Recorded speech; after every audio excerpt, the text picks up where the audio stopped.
Hi folks, the left's insanity is reaching astronomical levels, far beyond what anybody could have ever predicted. They are now owning up to the fact that they are purveyors of disinformation and saying that, in fact, they're not the worst purveyors of disinformation. They are the best of the worst purveyors of disinformation. And this didn't actually go as well as they thought they would. I'm speaking specifically about the ladies of The View, Joy Behar, as we'll see in a few moments. They ended up opening themselves up for a nice round of ridicule. And it all started in this moment when the ladies were discussing Matt Gaetz's appointment as Attorney General, as well as Steve Hagseth as Defense Secretary. And then this happened. Oh, sorry. Legal note. I have a legal note. Matt Gaetz has long denied all allegations and has not been charged with any crime. Gaetz previously dismissed allegations that he paid for sex, saying that, quote, someone is trying to recategorize my generosity to ex-girlfriends as something more untoward. Another legal note, Pete Hegseth's lawyer said he paid the woman in 2023 to head off the threat of a baseless lawsuit. He has denied any wrongdoing. Just call the show Legal Note from now on.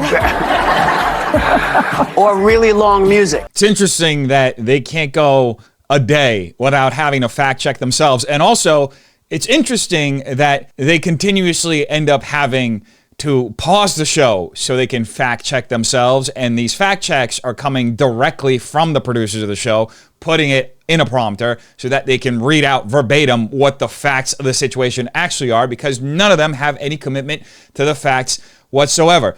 It really goes to show that that show is, in fact, an echo chamber. There is no difference of opinion on The View. It's just 4 to 5 ladies who are just regurgitating the same talking points over and over and over and over and over again to a more extreme direction, depending on the lady that's speaking. Now, for those who noticed in yesterday's video, Sunny's grimace and displeasure in having to read the legal note, she clearly has changed her tune. Perhaps you saw the reaction online and was like, I am not going to give these people what they want. I am not going to grimace and show my distaste in having to actually state a factual statement for once. So I am just going to do my job with a smile on my face, which she didn't do it with a smile on her face.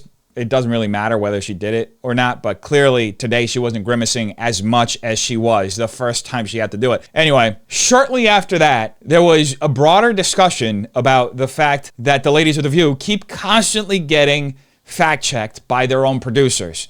And this is what Joy Behar had to say. You see something that really pisses you off, you should triple check that one. Yeah, but I think that that's why people like our show, because they know that we are checked by ABC News.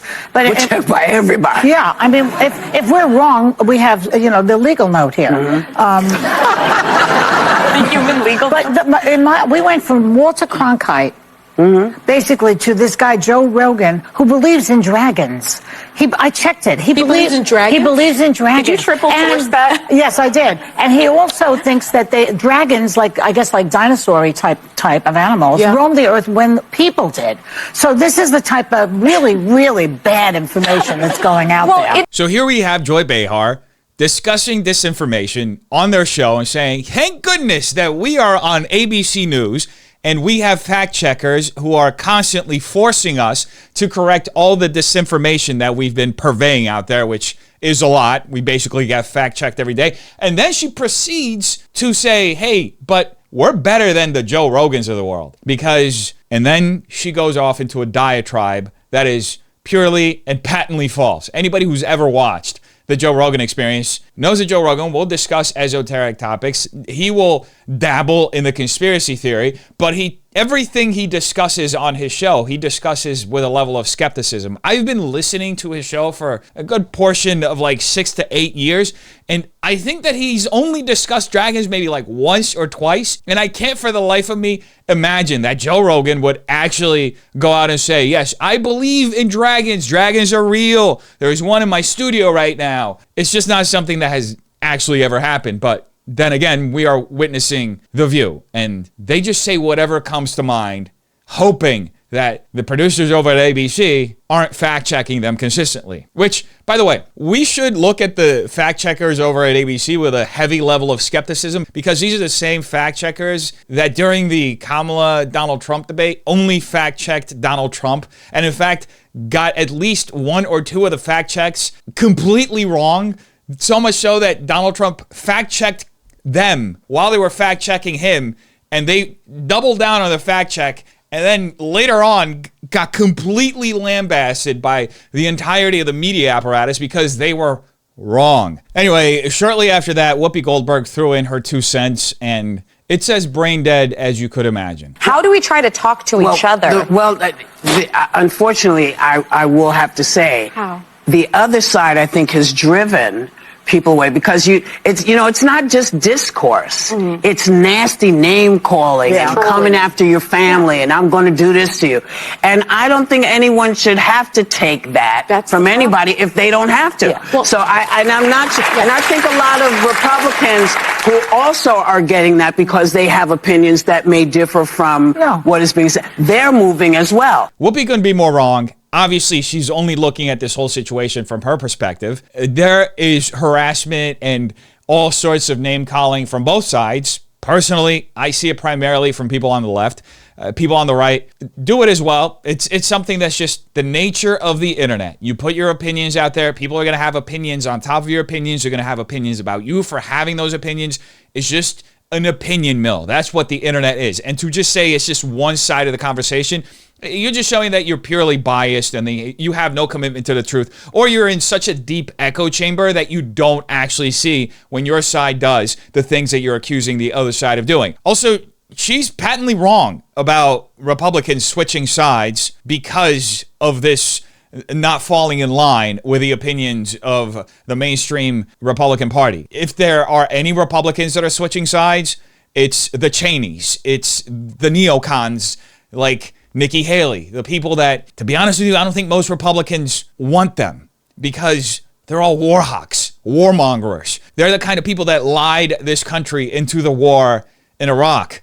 So, hey, if that's who the Democrats want to claim as the Republicans joining their side of the conversation, then let them claim them. Republicans are happy to wash their hands of the warmongers, the war profiteers. After all, it does seem as though the Democrats have been taking up that mantra, especially considering their involvement with the Ukraine. Anyway, back to Whoopi's comments. Shortly after that, she made perhaps the most unhinged assessment about Trump's cabinet and what is actually going on with Trump's presidency. Because, as I believe, Elon Musk is the actual vice president. You've said that. And yes, I believe that because I think that J.D. Vance. He's kind of an interim, but I believe that Musk is he's the real actual vice president. He's making decisions, he's doing things. So I think, why doesn't he have to give up X with everything he's done? I know we got to go, but I'm just, I'm musing. I'm musing. And they say that the right are full of conspiracy theorists. Is Whoopi genuinely retarded? Because how else could you arrive at this conclusion? And obviously, she's dishonestly proposing this because the left is completely obsessed with the fact that Elon Musk, who's siding with Trump, has X, and that has been such a massive influence in not only dispelling many of the lies that have come out of the left, but also in completely flipping the narrative around the conversations that this country has around policy. Twitter, before Elon took over it, was a place where you couldn't even share an opinion that went contrary to the understanding of what was politically correct without getting completely banned and ostracized and having your life completely destroyed. I mean, they even removed and permanently banned the president on January 6th because they didn't think that his statement went far enough when he was telling people to just gather peacefully and then go home. If that doesn't speak to just tyranny and just absurd abuse of power, I don't know. You're lost. So that's really why the left has so vigorously come after Elon and X, now saying that he's the actual vice president, when in fact Elon has made it very transparent what his role in government is. He doesn't want to be involved in government. The Department of Government Efficiency that Elon and Vivek Ramaswamy are heading is actually not even an official federal agency. Instead, it's an advisory body operating outside the formal government structure, aiming to streamline federal operations and reduce inefficiency. The creation of new federal departments requires congressional approval, which DOJ has not not obtained. Therefore, while DOJ will provide recommendations to the administration, it does not hold official governmental status. So essentially, that's all he's doing. He's just advising the president on where to cut, how much to cut. And honestly, I'm pretty excited about the prospect of that, not just because I think that a lot of our tax money gets completely wasted by the government. You don't have to look much further than California itself to see just how much our government is capable of incinerating the tax dollars that we send to them. One great example of this in California, $25 billion were spent over the last 5 years to solve the homeless problem that we have here. And contrary to what you would think, homelessness has not only increased in the last 5 years since these $25 billion have been spent to solve it, but the money actually evaporated. Nobody in our government can actually account for where this money went. You ask Gavin Newsom, he's like, oh, I don't know. We'll have to look for it at some point. To further elaborate on this, Gavin Newsom had promised tiny homes to homeless individuals, and those weren't built. In fact, according to that $25 billion figure, that averages out to about $180,000 per homeless person in California. That's the spending.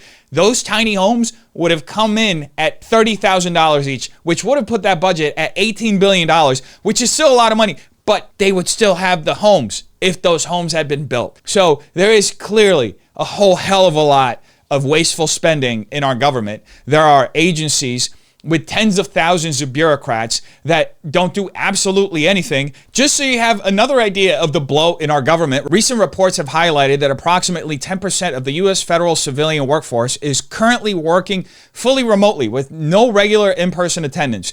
This statistic reflects a broader trend across various federal agencies rather than pinpointing a specific office. The Office of Management and Budget reported that as of May 2024, about 50% of federal employees worked entirely in person, while 46% were eligible for telework. This indicates a significant portion of the federal workforce is working remotely, with some agencies having less than 40% of work hours from telework eligible employees spent in person. So why is the government spending tens of thousands of dollars, hundreds of thousands, maybe even millions? Who knows? I don't know what the accounting is on that. Spending way too much money maintaining these buildings when such a small percentage of the workforce is even showing up. You slash all of those costs, you cut back on all the people who are living off the fat of the land and aren't actually, and their jobs aren't actually serving a purpose in government. They're not actually making people's lives better. And all of a sudden you have a surplus in our budget. You make the Pentagon actually be transparent about how they spent nearly $900 billion. That's also something that's insane. That was just released just a few days ago. The 7th time in a row that the Pentagon failed an audit. They couldn't account for where almost $1 trillion went. You cut back all this wasteful spending, all of a sudden you can provide all sorts of services to Americans. Elon Musk has been saying that he's looking at cutting about $2 trillion worth of services, that the government really only needs 99 agencies to run effectively. I don't know what 99 agencies he's looking at maintaining, but he's been sharing a lot of clips from Milton Friedman, who, if you watch most of his interviews about government bloat, Friedman acknowledged that there are certain goods and services like national defense or public infrastructure that the government might need to provide due to their nature as public good. He typically favored privatization, arguing that private enterprises often manage resources more efficiently than government agencies. He also believed in decentralizing government functions, suggesting that local governments rather than the federal government should manage services. So at the end of the day, just cut everything, cut the fat, let the states manage their own education systems. We don't need all this federal bloat. Cut Washington down to a quarter of its size. And for the love of God, be more transparent about how you spend our tax dollars, because I think it should be illegal for the government to spend all of our money in the manner in which it's been spending and just not even let us know how that money's being spent. I don't bust my ass to pay a boatload in taxes, especially in this state where I pay more in county and state taxes than I do in federal taxes, to not even know how my money's being spent and to just have these bureaucrats make these choices without me being involved in it. There were so many propositions when I went to vote this time where LA County was just trying to reduce the restrictions that they need so they can approve budget increases. There were so many different kinds of financing they were trying to approve. I voted no on every single one. I don't care. You're not going to get me and my kids and my grandkids into debt to pay off all these dumb shit programs that never go anywhere. The government can't even run the post office correctly. They can't even run the DMV efficiently. Why are we giving them money to do anything? Let private citizens take care of the services that the government wants to desperately take on because they want to centralize so much of their power. Anyway, now that I'm done with that rant, the response on Twitter has been hilarious. Cenk Uygur from the Young Turks reacted to Joy Behar, and he said, Joy Behar says Joe Rogan believes in dragons, and that's why he's not reliable, whereas The View is very reliable. They thought Biden was young and dynamic, had no problems with his cognitive abilities, and was the best possible candidate. I've got dragons at slightly more credible. He's not wrong. I mean, anybody who takes anything that's said on The View seriously, you likely have a mental disability. There's no way sugarcoating this. You're retarded. The ladies of The View are by far the most low IQ purveyors of disinformation on any media platform. They have no commitment to the truth whatsoever, and it's why their producers have had to step in so many times as of the last couple of days to correct them to avoid litigation, because they will say anything. They're even out there saying that Joe Rogan actually believes in dragons. And Joe Rogan's response is also equally hilarious. He's been trolling Joy Behar ever since she made these dumb statements. He said, that's my new official X description. And it sure is. It says dragon believer now. He then tweeted out a clip where he discusses, were dragons real animals? And then he later retweeted this tweet that says, Job 41:18-21. When it sneezes, it flashes light. Its eyes are like red of dawn. Lightning leaps from its mouth. Flames of fire flash out. Smoke streams from its nostrils like steam from a pot heated over burning rushes. And then he kept quote tweeting people and saying, I want to believe. And then he shared a documentary that says evidence dragons were real, full documentary. The best way to deal with these hags is to ridicule them. They're never going to learn. They're not even learning as their network is actively trying to cover their ass from potential lawsuits and an incoming administration that said, hey, if you continue sharing disinformation about just one side of the aisle, just showing clear political bias while maintaining that you are unbiased, you're going to have your license revoked. And I really do hope that some of these networks have their licenses revoked, because they've had too much power in the narratives that purvey in this country, in the conversations and the tone of the conversations. They love to raise the temperature in certain conversations that are happening in the country and then step back and say, look, they're all insane, while trying to manipulate everybody to just fall in line into their state TV-esque mindset. And they are state TV. I know a lot of people say that Fox News is state TV, but Fox is one channel among so many. And it's the only channel out of all of them that is pretty blatantly clear about its bias. Fox News is the only one that will say, we're conservative, we're with the Republicans. Every other channel, though, will claim that they are unbiased, like CNN, MSNBC, CBS, NBC, ABC, the New York Times, the LA Times, the Washington Post. I mean, there are so many outlets. They all pretend to be impartial, but they all run the same headlines, the same news stories, the same talking points, the same perspective. You see it across the board. And once you see it, it starts feeling like it's coordinated. You start feeling like you are an outsider, a conspiracy theorist, looking at all this. But there are enough people now who have noticed this where you don't feel that sense of being astray or any sense of shame of not fitting in. Nowadays, it's actually pretty well understood that the mainstream legacy media is full of shit and that you shouldn't believe it because it doesn't actually have your best interests. It doesn't want to inform you. It wants to influence you of the narratives and the policies that they want you to abide by. Part of the reason why our country has become so divided, why we can't even have simple conversations about simple policy. You know, common sense has gone out the window, and it's largely because of these channels and their lack of commitment to the truth. And speaking of lack of commitment to the truth, here we have one of the greatest purveyors of that over at MSNBC. We got Joy Reid. Over the past 2 weeks, the women of America have been forced to witness not only an adjudicated sexual abuser be elected president, but then to see him offer some of the highest positions in government to men who have faced accusations of their own. As the New York Times points out, Trump has selected a defense secretary, an attorney general, a secretary of health and human services, and an efficiency czar, all of whom have been accused of variations of sexual misconduct.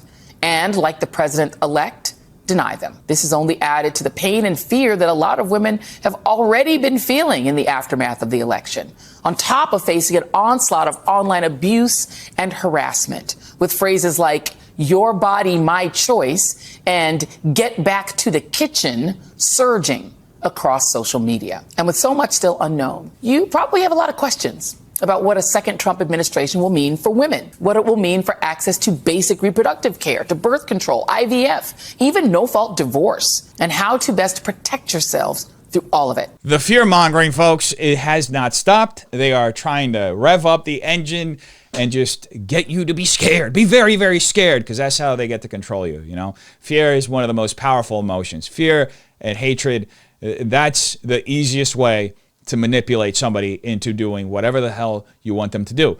And by the way, her statement here is just filled with falsities. And it's especially ironic when she shows the graph, and the graph only supports half of what she's claiming. The other half, it's clear on the graph that she's wrong. But we're going to get to that in a minute, because from her claims that all the women in America are just completely beside themselves, that these guys have been unduly elected into power. First off, about 44% of female voters supported Donald Trump. Of those, notably among white women, Trump received 53% of the vote compared to 46% that Harris received. Now, as far as Joy Reid's claim of every single person that Donald Trump has on his cabinet has a sexual harassment or some kind of sexual misconduct allegation against them, I think that's honestly more a sign of the times than anything else.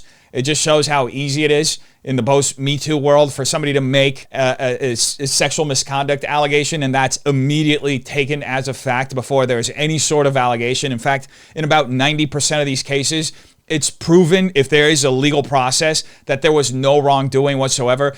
We've had so many cases over the last 2 years where the accuser ends up being exposed as somebody who's lying and has manipulated public trust in order to create some sort of victim narrative where they end up benefiting from the allegation. Now, obviously, I'm not saying that every single allegation is false. However, there's been a pattern that's been shown over the last few years. For example, criminologist Brent E. Turvey and co-authors have indicated that some studies might show a higher rate of false allegations, with one academic study suggesting as many as 40% of sexual assault charges potentially being false, though this is not universally accepted due to the variability in how false is defined across different studies. Now, all this being said, that I think that in the media, because of the level and the amount of times that this has happened, and the vast majority of these cases have actually not gone to trial. We're talking about 40% of those being potentially false are the ones that actually went to trial. The vast majority of cases that are made public usually don't, and many of those are proven to be false. That's why they don't actually even go to trial. I think that in that sense, we should start just being more cautious with the words that we use, because it's very easy to make a sexual misconduct allegation without any sort of evidence. So instead of saying that somebody has been accused of sexual misconduct, maybe just say, hey, they were convicted of sexual misconduct, because it's two very different things. One requires no evidence and is just played out in the court of public opinion, and the other one ends up being investigated and actually holds the alleged abuser accountable for their alleged actions. So it's a very big difference. Now, I wanted to bring up the graph. As I mentioned, her graph is absolutely hilarious, because as you'll see, the graph shows the usage of these three specific terms: your body, my choice, repeal the 19th, which is the amendment that gave women the right to vote, and get back to the kitchen. And as you see from the graph, even though she claims that all three of these phrases went up, the only phrase that went up is your body, my choice. And the context is absolutely necessary here. Your body, my choice is a troll phrase that was said by Nick Fuentes, who was trolling, was being provocative. It's absolutely clear once you see him say it that he's just doing it to piss off the feminists on the internet. And anybody who has any shred of decency or dignity can see it and would not use that as a way to attack people, because you're just removing all your credibility and you're showing that you have absolutely no commitment to the truth, and you will weaponize whatever version of the truth that you can so that you can attack your opponent. Also, I would go as far to say that part of the rise in use of that specific term, your body, my choice, is largely because of the backlash. The vast majority of the people who were posting about this phrase were people who were pissed off about it. I didn't even know that Nick had tweeted this out 3 days after it had been tweeted out, when I started seeing TikTok after TikTok after TikTok of women just absolutely livid that this had been said. And then I go to find out that Nick tweeted this out and it got 24 million impressions on X.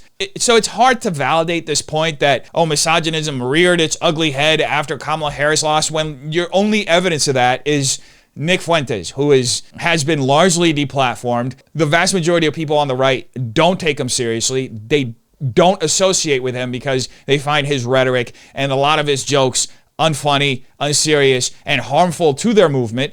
And while Nick is a very skilled speaker, he did inadvertently create a moment here where, even though it's funny to him and his audience, ended up giving these dishonest hacks the steam that they needed so that they could end up with a broad brush painting every single conservative and Republican as though this is their actual motivation in getting Trump into office, when it's actually far from the truth. Abortion rights have been passed on to the states. The vast majority of states, excluding those in the Bible Belt, have passed very liberal abortion laws. Even Alaska, that is traditionally a very Republican, very red state, passed the most liberal abortion laws in the country, more liberal than even California and New York. Kansas, even Montana, very liberal abortion laws, up to 24 weeks in some of those states, which matches the exact same rules in California and in New York. So it's just disingenuous to keep digging down on this point. But, you know, we're talking about MSNBC here. We're talking about Joy Reid. Their reputation's in the tank. They get less viewers than Hassan Piker.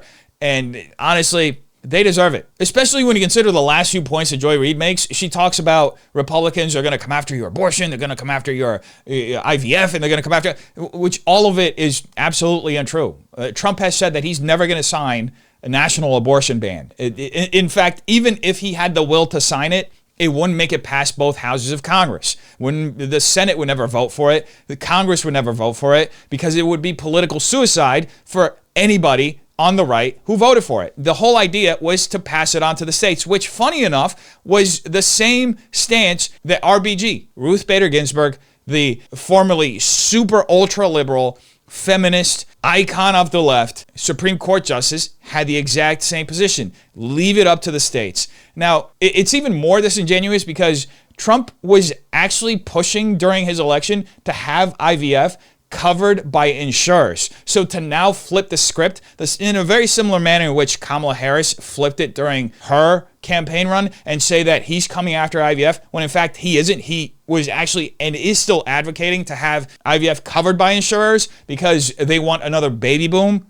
That's the idea around doing that with IVF. It just, again, exposes how dishonest they are on the left, how desperate they are. They're really grasping at straws. They're trying anything to just claw their way back into the good graces of the public. And honestly, it's just hurting them more. And it's getting to a point where it's honestly sad, because it's like they lost touch with reality and they're having a hard time coming to terms with it. It's like they've gone through all the phases of grief and now they just restarted the cycle again. So I don't know. I don't pity them because of how much damage they've done to this country over the last decade. They deserve this. This is the death of their movement. And the sooner that they do a postmortem, come together and reflect on the failures of their movement, the better they're going to start doing and coming back into the good graces of the American people. Because pandering to LA and New York, it's not going to work. And it's not going to work much longer because I live in LA and I'm going to do everything I can to fucking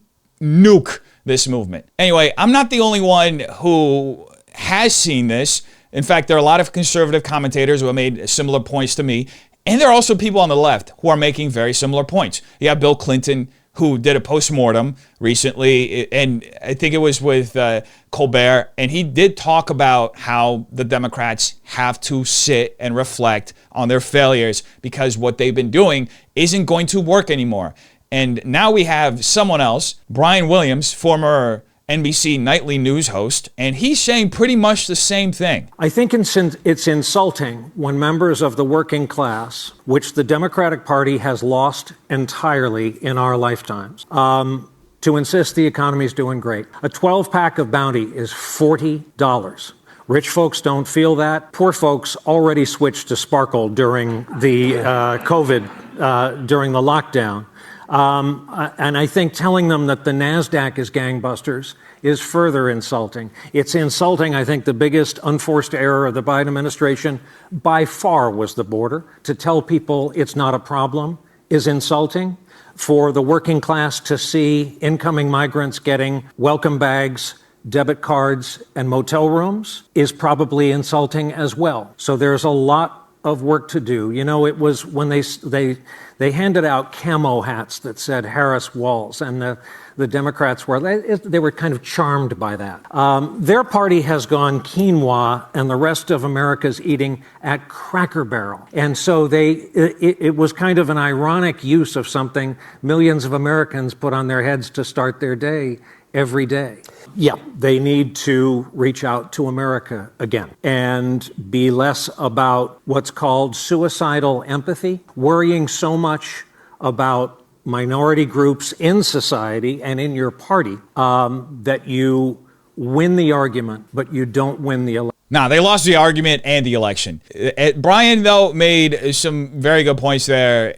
The Democrats have completely lost the working class. They don't represent the working class. Nobody actually identifies with them unless they live in LA or New York, where they likely do, unfortunately. But that's going to change, like I said.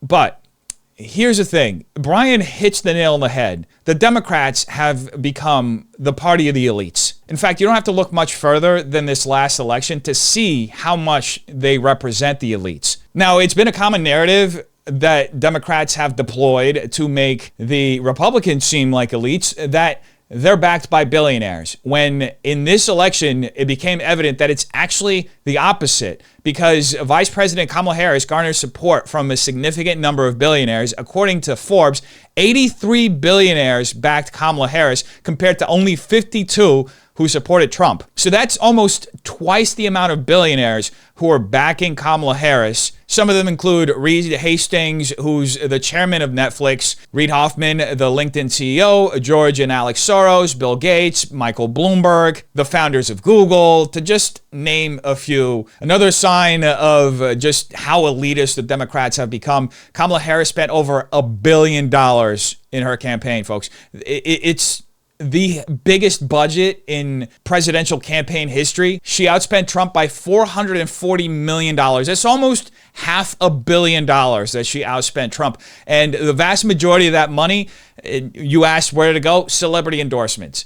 Now, there are a lot of rumors. There are a lot of confirmed rumors. There are people denying, but some of the numbers that have been thrown out there, allegedly, she spent $10 million to get a Beyonce endorsement. Allegedly, she spent $2.5 million to get an Oprah endorsement. Allegedly, she didn't want to go and fly to Alex Cooper's studio to go do Call Her Daddy. So instead, she had a custom Call Her Daddy studio built for her for one-time use, and they spent over $100,000 alone on that studio. So nothing rings more elitist than to just have every multi-millionaire celebrity under the sun come out in support of your campaign, be paying for that support, and also spending $1 billion, poorly, shall I say, just burning through that money so that you can convince the working class that the economy's great, that the border's fine, that their wallets are just doing fine, that they're missing a whole boatload of money and paying a ton due to inflation because who knows, the money just evaporated. Joe Biden's doing great. He's actually not dead. It wasn't an embarrassment the way that we left Afghanistan, and that your kids can get transed without your knowledge or consent. So yeah, that's a terrific platform to spend $1 billion and find out that it sucks. It doesn't resonate with regular, everyday Americans. And it's not just white Americans, it's across the board. Trump made huge gains with Latino voters, men and women. Trump made huge gains with black men. Black women, not so much. I assume because a lot of them wanted to see a black woman be president, but he got about 7% of the black woman vote. The last time around, he had gotten 9%. But on the opposite side of that, black men came out in droves to support him. Anyway, there is no better time than now for the Democrats to pause, take stock, reflect, and think about what you actually want your platform to be. Do you want to continue being held hostage by the LGBT lobby? Because that's one of the reasons why your party went into the shitter. And it's going to stay there as long as you ignore the struggles that everyday Americans are having. And this goes across sexes, gender identification, race. People are not doing good right now. And that's why, Democrats are on TV all the time. Why could they vote for the convicted rapist? First off, every single trial against Donald Trump was just a part of the lawfare, and you just have Democrat DAs and judges persecuting this man. That's the impression that a large percentage of Americans have. Now, on top of that, people just wanted to have a little bit more money in their pockets and to not pay as much in taxes to a government that is going to clearly just burn through that money and refuse to hold itself accountable. For example, and I know I keep bringing up my state of California, but Gavin Newsom recently in a press conference addressed recent studies that suggested that new regulations such as updates to the state's low carbon fuel standard could further increase gas prices here by up to 90 cents in the near future. And look, I drive an electric car, so that's not going to affect me as much. But in general, I refuse to continue giving so much of my money to a state that has shown that not only is it incapable of managing and administering that money in any sort of responsible manner, but it doesn't even want to have the level of transparency to explain to me how it was capable of just losing $25 billion that was supposed to be spent to resolve the homeless crisis here, and things only got worse. And on top of that, I haven't even talked about the other ones. There's so many other situations like that, but to me, that is the most glaring issue, and it's such a sign of government bloat and just extraordinary excess with zero accountability. These are people who are not serving you and me. They're serving themselves, and you don't have to look any further than these policies, these increases, and the fact that Gavin Newsom, to bring it back to my governor, is going around and buying $9 million homes. His third home that he bought, multi-million-dollar mansion. He now owns a $9 million home, which he tried to disguise under an LLC, but people found out, and he owns another one, another $4 million home. He also owns another one, I think $3.2 million home. A bunch of mansions for a man who makes about $200,000 a year. You explain to me, how is it possible that the governor's salary is $200,000 and he owns so many mansions in one of the most expensive states in the country? Corruption. That's the only way. That's why I say stop giving these fools money. Cut everything back. Make government what government has to be again. Anyway, you tell me what you think in the comments down below. Hope you have a terrific day. Peace.